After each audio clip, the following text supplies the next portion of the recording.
amiguets i amiguetes, soc el iaio Ximo i avui he vingut amb un poema per a tots vosaltres. Les oques, de Maria Dolors Pellicer. Al piano, Carla García.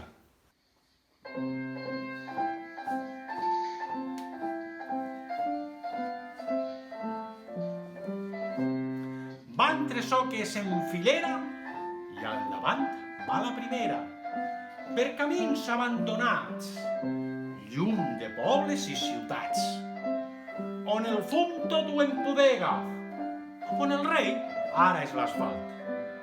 Les tres oques busquen l'aire, saludable i perfumat, l'aire fresc i net del camp.